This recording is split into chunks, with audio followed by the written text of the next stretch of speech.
pour rencontrer un ami vivant ici à Nairobi. Son nom c'est Marshall. Et aujourd'hui nous allons voir comment Marshall est venu à Nairobi et comment il s'est débrouillé à Nairobi. Ok. Bonjour Marshall.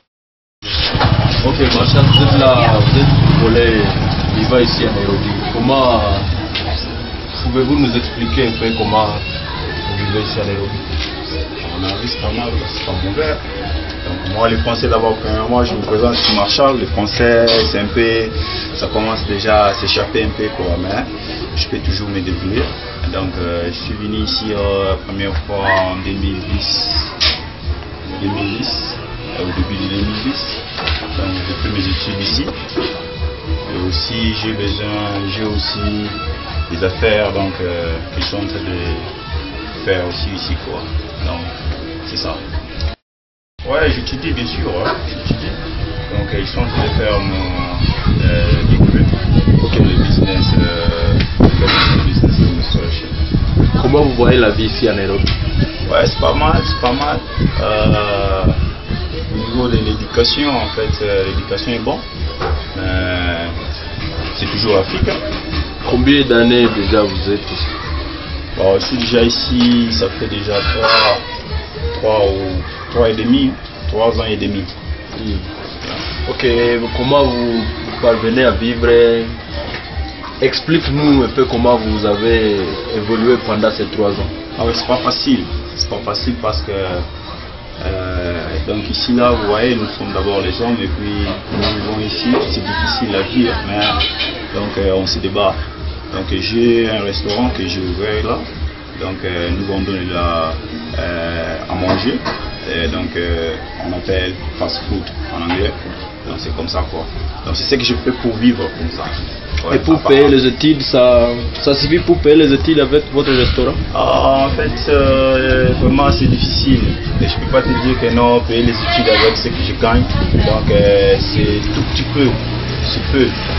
Donc il y a aussi les gens qui nous supportent, des sponsors qui nous supportent pour essayer un peu d'étudier quoi. Ouais, mais les loyers avec à manger, tu vois, chaque jour, s'habiller aussi, vous devez vous débrouiller vous-même. Vous connaissez, hein? C'est comme ça se passe. Ok, pour les réseaux d'études, comment est-ce que vous faisiez le programme d'anglais, le programme de français, ça ne fait pas de problème? Alors le français et l'anglais, c'est pas grave, c'est juste que non, si tu ne sais pas le français et si tu ne sais pas l'anglais, tu vas apprendre, il y a des cours, il y a des écoles ici qui enseignent l'anglais. Donc, cheaply, ils enseignent les anglais et puis d'autres langues quoi. Bon, moi j'ai eu quand même une opportunité de voyager dans des pays anglophones. C'est par là où j'ai appris à parler l'anglais quoi. Et avec la situation au pays, aujourd'hui le pays est pourri, comme je peux le dire. Comment est-ce que vous pensez comment changer le pays en fait?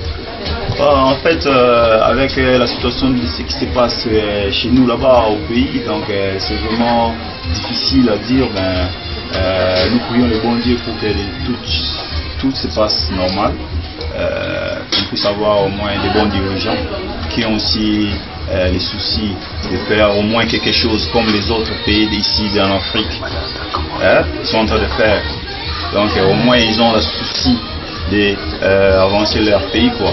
Et nous chez nous là-bas c'est un peu différent, tu vois, tout le monde pense toujours à mettre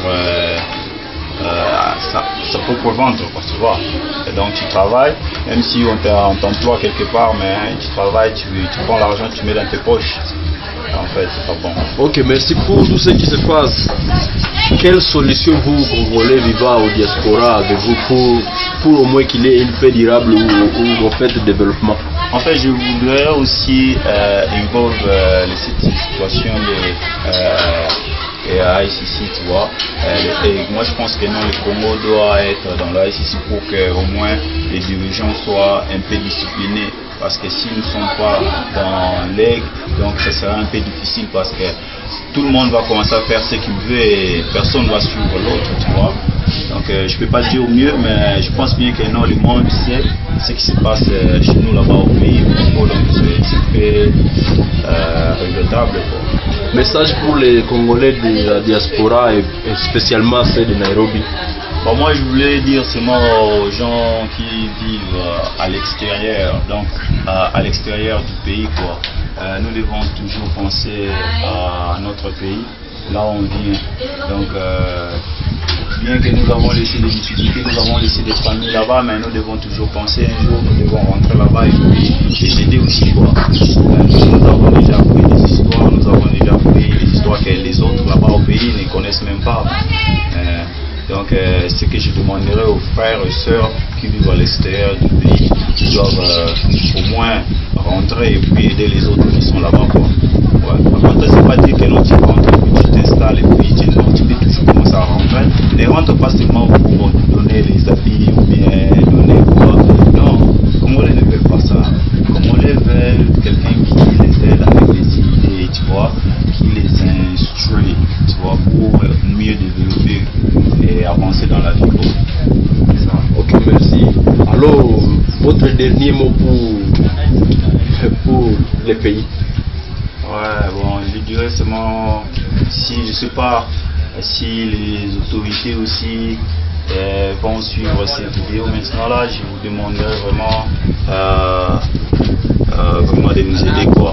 Donc ne pensez pas seulement à vous-même. Vous avez déjà eu trop d'argent. Donc maintenant là, je pense que non, vous devez aussi aider la population congolaise à développer, tu vois. Il y a des routes qu'ils doivent construire, les écoles, l'éducation, tu vois. Donc les histoires là, c'est vraiment très important pour le pays, quoi. Donc le pays est encore derrière, même dans l'éducation, même dans les infrastructures, c'est pas bon. Alors que nous avons tout dans notre pays, tu vois, c'est un peu vraiment regrettable. Donc je demanderai aux autorités congolaises d'être un peu conscients de cela et de ne pas être égoïstes. L'égoïsme est mauvais. Donc nous devons aider tout le monde, quoi. Penser à tout le monde. Pas seulement à votre famille, mais à tout le monde, la communauté congolaise, africaine. C'est comme ça. C'était avec notre frère Marshall, il est ami congolais de la diaspora vivant à Nairobi. Nous vous remercions tous de nous avoir suivis avec Softken TV. Merci et à la prochaine. Ok, bye.